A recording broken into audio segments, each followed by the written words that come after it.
हमारे साथ हैं ओपी यादव, किसान मोर्चा के प्रदेश महामंत्री, जिनसे बात करेंगे किसानों को लेकर। जिस तरीके से लगातार मैं बताना चाहूँगा, किसानों के साथ आए दिन कह सकते हैं कि अत्याचार हो रहा है। अत्याचार का मतलब ये होगा कि उनको कहीं न कहीं बिजली जैसी समस्याओं से कहीं न कहीं जूझना पड़ता है। किसानों की जो समस्या है, किसान को देश का अन्नदाता कहते हैं। सर, सबसे पहले मैं आपसे ये पूछना चाहूँगा कि किसानों को लेकर सबसे पहले किसान मोर्चा भाजपा का किस तरीके से आगे की रणनीति बना है? देखिए, भारतीय जनता पार्टी ने अपना एक आयाम किसानों की समृद्धि के लिए बना रखा है, जिसका नाम है किसान मोर्चा। किसान मोर्चा के अभी तक तो क्या था कि हम विपक्ष में थे, कांग्रेस का शासन था, तो हम आंदोलन करते थे, किसानों के मुद्दे उठाते थे, सड़कों पे उतरते थे। लेकिन अब चूँकि किसानों ने हमारी सरकार बनाई है, प्रदेश की जनता ने हमारी सरकार को चुना है, भारतीय जनता पार्टी के नेतृत्व में आदरणीय भजन लाल जी शर्मा हमारे मुख्यमंत्री बने। एक कार्यकर्ता को मुख्यमंत्री बना करके राजस्थान की जनता को हमारे शीर्ष नेतृत्व ने ये एक संदेश दिया कि एक कार्यकर्ता यदि मेहनत करके लगन से लगा रहता है तो वो निश्चित रूप से ऊंचाइयों पर पहुंचता है। दूसरा, अब सरकार बनने के बाद में हमारा जो संगठन है, पहले तो वो करता है मेहनत प्रयास सरकार स्थापित करने के लिए। अब हमारी चूँकि सरकार स्थापित हो गई, तो अब हमें किसानों की समस्याओं को सुनना, क्योंकि अब हम आंदोलन करने के लिए सड़क पे उतरने की हमें आवश्यकता नहीं है, क्योंकि सरकार हमारी है तो हमारी बात मानेगी। हमारा जो कार्यकर्ता बैठा हुआ है, क्योंकि मंडल स्तर तक की हमारी रचना बनी हुई है, मंडल तक, जिले स्तर तक हमारे संगठन संपूर्ण बना हुआ है। हमारे 1140 मंडल, 1140 मंडल में संगठन की रचना संपूर्ण हो रखी। अब हमें किसान की मूल समस्या क्या है, जैसे आपने अभी बताया, बिजली की समस्या है, खाद और बीज की समस्या है, या उसकी कोई स्थानीय स्तर की, जैसे किसान सम्मान निधि मिल रही है, उसमें कोई पोर्टल के अंदर कई बार गड़बड़ आ जाती है, तो वो कहाँ पे है, किस वजह से, उसको कैसे सुधारा जा सकता है, कैसे उसको लाभ दिया जा सकता है, नए किसान इस पोर्टल के साथ में, किसान सम्मान निधि के साथ में कैसे जुड़ सकते हैं, हमें चिंता करने की ये ज़रूरत है। अब पूरे 5 वर्ष तक हमारा मोर्चा स्थानीय इकाई तक इन समस्याओं को निकाल के लाएगा और उनकी समस्याओं का समाधान करेगा। पहली बात, किसानों की बात करी तो किसान कौन है? किसान एक तो 1 बीघा ज़मीन है किसी के पास, वो भी किसान की गिनती में आता है। एक 50 बीघा ज़मीन है, वो भी किसान की गिनती में आता है। तो इसमें थोड़ा सा क्या फेर है, ये थोड़ा सा? नहीं, फेर कुछ नहीं है। किसान किसान ही है। जिसके 3 बीघा ज़मीन है वो भी किसान है, जिसके 50 बीघा ज़मीन है वो भी किसान है।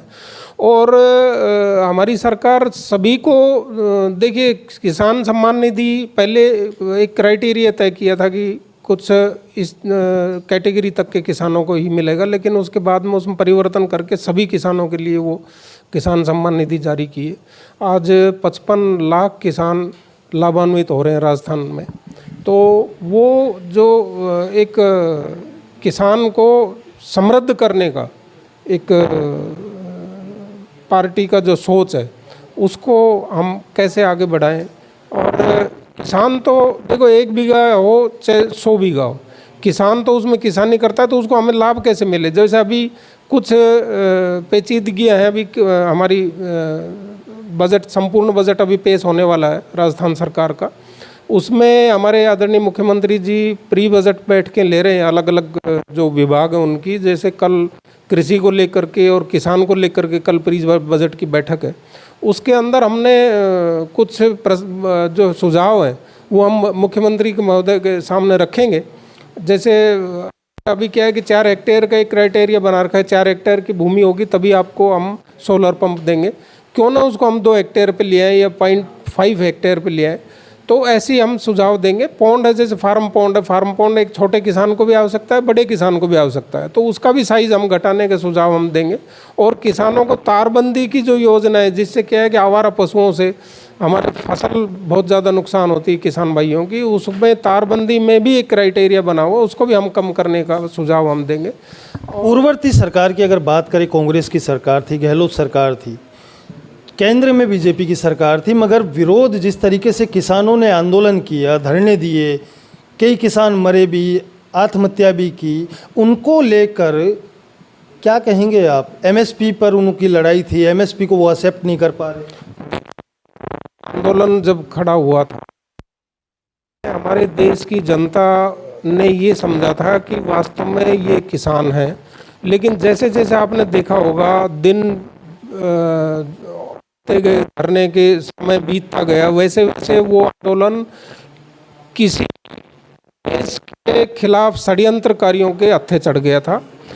इस कारण वो जो तीनों जो बिल लाए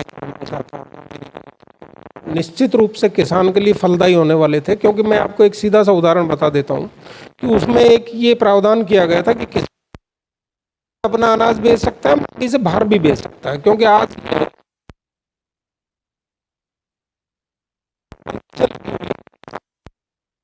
और मंडी शुल्क अदा करना पड़ेगा। ठीक वैसा ही है, सरकारी बस में सफ़र करे, प्राइवेट बस में सफ़र करे, तो वो किसानों के लाभकारी ही थे तीनों के तीनों जो अमेंडमेंट थे। लेकिन किसी कारण से उस आंदोलन की दिशा बदल गई और वो आंदोलन देश के जो तोड़ने वाली जो उनके हाथों में चढ़ गया था, जिसके कारण से हमारे मोदी जी प्रधानमंत्री जी ने निर्णय लिया कि इसको बर्बरता या अंकुशता या निरंकुशता के द्वारा या किसी पुलिस के दबाव या फोर्स के दबाव से दबाने की बजाय हम हमारी बात को ही वापस लेना उचित समझा उन्होंने, क्योंकि देश का बड़ा नुकसान हो जाता है यदि हम उसको दमनकारी नीतियों के द्वारा यदि हम उसको दबाने की कोशिश करते तो। लेकिन मोदी जी ने उसमें समझदारी समझी कि हम ठीक है, कोई बात नहीं, आपको यदि पसंद नहीं। किसानों की समस्या की बात कर लेते हैं। बिजली की कटौती एक ऐसी कटौती है जिससे हर किसान मजबूर है और परेशान है। बिजली की कटौती ग्रामीण क्षेत्रों की बात करें तो या तो सुबह 4 बजे के करीब बिजली दी जाती है, जो सर्दियों का अगर टाइम है तो हर किसान को ये देखिए आप कि सुबह 4 बजे उठकर उस ठंडे मौसम में पानी को सींचना, अपने पेड़ पौधों को वो करना, तो उनको कहीं न कहीं परेशानी होती है, मगर उस दौरान भी बिजली की कटौती कर दी जाती है। ऐसा क्यों? बिजली विभाग के ऊपर भारतीय जनता पार्टी की सरकार गई थी 2018 में, 30,000 करोड़ रुपए का ऋण छोड़ करके गई थी। और जब 2013 में भारतीय जनता पार्टी ने कांग्रेस से शासन प्राप्त करके अपनी सरकार बनाई थी, उस समय 80,000 करोड़ रुपए का कांग्रेस सरकार उस पर कर्जा छोड़ के गई थी। उसको 50,000 करोड़ रुपए हमने कम करके 2018 में कम हो चुका था, लेकिन अब वापस 1,30,000 करोड़ रुपए का बिजली कंपनियों पर खर्चा है। इस कांग्रेस ने ऐसे ऐसे MOU कर रखे हैं अदर स्टेट से जहां से बिजली खरीदने का MOU हो रखा है, और उन बिजली खरीदने वाले स्टेट्स आज राजस्थान स्टेट से वो बिजली वापस मांग रहे हैं, जिस कारण से हमको उधर भी देना पड़ रहा है और इधर भी हमको काम चलाना पड़ रहा है। लेकिन ये कुछ समय की समस्या है अभी, क्योंकि अभी ये जो खरीफ की फसल आएगी इसमें बिजली की ज़्यादा आवश्यकता नहीं रहती है, लेकिन रबी का सीजन आते आते ये निश्चित रूप से निरंतर बिजली का जो है मिलने लगेगी किसान को। और रात में दिन में बिजली, अब दिन में ही किसानों को बिजली देने का हम कल भी इस बात का आदरणीय मुख्यमंत्री, सर्दी किसान होता है उसको रात में बिजली न दी जाए, जब ज़्यादा सर्दी पड़े तो दिन में ही इस बिजली दी जाए। आज किसानों को लेकर हम लगातार बात कर रहे हैं, तो मैं एक बात और आपके पास रखना चाहूँगा कि किसान एक वो भी है जो गरीब तो है मगर उसके पास 1 बीघा ज़मीन नहीं है, और वो दूसरे के पास साझेदारी करके वो अपनी खेती का उपजाऊ करता है और अपने बच्चों का पेट पालन कर रहा है। वो भी एक किसान की गिनती में आता है, मगर उसको किसानों का जो फ़ायदा है वो नहीं मिल पाता। इस पर क्या कहेंगे? अभी मैंने देखो, आप वही बात मैं दोहरा रहा हूँ, वो जो 3 बिल आए थे केंद्र सरकार के द्वारा, वो 3 बिलों में ये भी बात थी आपकी कि कॉन्ट्रैक्ट खेती भी थी उसके अंदर। अब लेकिन इन्होंने क्या है, कांग्रेस वालों ने दुष्प्रचार ये फैलाया कि बड़ी बड़ी कंपनियां आएंगी, आपसे कॉन्ट्रैक्ट करेंगे और आपकी ज़मीन हथिया लेंगी। उसमें यही प्रावधान दिया गया था कि किसी किसान भाई के पास यदि 1 बीघा ज़मीन है और वो मेहनत करके 10 बीघा ज़मीन में काम करना चाहता है तो 9 बीघा ज़मीन किसी किसान से वो एग्रीमेंट पे ले लेवे और उसमें अपना खेती करे, कुछ हिस्सा ज़मीन के मालिक को, किसान को दे देवे और कुछ हिस्सा अपना परिवार को पालने में कर दे। वो बिल उन बिलों में ही था ये सारा प्रावधान। भागीरथ चौधरी किसान मोर्चा के प्रदेश अध्यक्ष हैं, राजस्थान के अजमेर ज़िले से सांसद चुने गए हैं। अभी उनको केंद्रीय नेतृत्व ने कृषि मंत्री बनाया है देश में। अब क्या लगता है कि उन बिलों को वापस लाया जाएगा, किसानों के हित में कुछ नई योजनाओं को लेकर आएंगे? अभी देखिए, क्योंकि मेरे प्रदेश के अध्यक्ष हैं, मैं महामंत्री हूँ प्रदेश में, तो मेरी चर्चा हुई थी अभी 3-4 दिन पहले जब हम दिल्ली से आ रहे थे, तो उन्होंने मुझे बताया था कि महामंत्री जी, हमने 4 दिन बैठ कर के अपने जो शिवराज सिंह जी चौहान हैं, जिनको कृषि मंत्री बनाया भारत सरकार का, उनसे बैठ कर के मेरी चर्चा हुई है। उन्होंने ये कहा है कि अब अपन किसान को वास्तविक जो उसकी आवश्यकता है उसकी जानकारी लेकर के उनकी उन समस्याओं को दूर करेंगे। और यदि किसानों ने ये कहा कि सब वो बिल अच्छे थे और हमें अच्छे लगे, तो निश्चित रूप से उन बिल को लाने का प्रयास करेंगे। लास्ट क्वेश्चन आपसे है, किसानों का कर्जा माफ़ी जो कि एक बहुत बड़ी मुसीबत बन चुका है, कहीं न कहीं आंदोलन का रूप भी ले लेती है, कई किसान उसकी वजह से आत्महत्या कर लेते हैं। क्या कर्जा माफ़ी उनकी निश्चित है या उस पर कुछ नहीं? कर्जा माफ़ी को देखो, हम तो उचित मानते नहीं हैं, क्योंकि कर्जा माफ़ करना एक तरह से जो टैक्स पेयर हैं वो जब अपना टैक्स देते हैं और हम किसी को फ्री में कोई चीज़ देते हैं तो उनको बड़ी तकलीफ़ होती है, क्योंकि वो पैसा उन्हीं लोगों का है, सरकारी कर्मचारियों का है। हम जो टैक्स के रूप में सरकार को पैसा देते हैं वो भी है, लेकिन हम किसान को फ्री में देने की बजाय हम किसान को आत्मनिर्भर बनाएं। जैसा कि मोदी जी ने विभिन्न प्रकार की योजनाएं बना रखी हैं कि अपने खेत के अंदर, अभी तो क्या है कि पंचायत स्तर पे गोदाम बनाने की स्कीम्स भी आ गई है।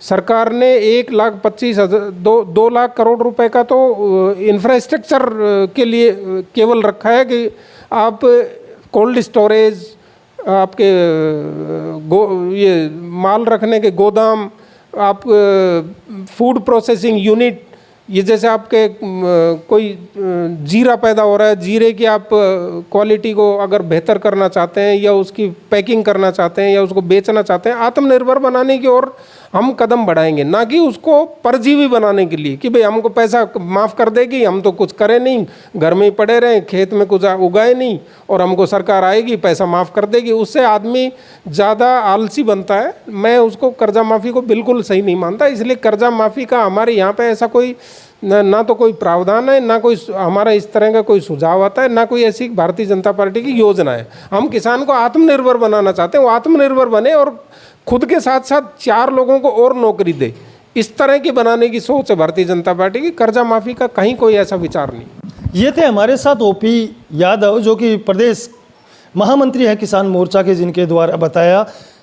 अब बात करेंगे किसानों की, तो नई योजनाओं को लेकर जिस तरीके से प्रदेश अध्यक्ष भागीरथ चौधरी को केंद्रीय कृषि मंत्री बनाया गया है, तो कहीं न कहीं नई योजनाओं पर वो काम करेंगे। चूँकि बात करें भागीरथ चौधरी की, तो वो एक ऐसे किसान हैं ज़मीन से जुड़े हुए, जिन्होंने खेती बाड़ी का परोपकार करते हुए इस मुकाम तक पहुँचे हैं। तो लगातार किसान मोर्चा तत्पर सक्रिय है और किसानों के हित में कहीं न कहीं अच्छी योजनाओं के साथ किसानों को जितना फ़ायदा हो सके उन योजनाओं पर काम कर रहा है। आगे हम दिखाते रहेंगे कि क्या कुछ रणनीति रहेगी भारतीय जनता पार्टी की, किसान मोर्चा की। मैं लगातार आपको दिखाता रहूँगा। देखते रहे दापिंग सिटी न्यूज़ के साथ। सुभाष बैरवा, जयपुर।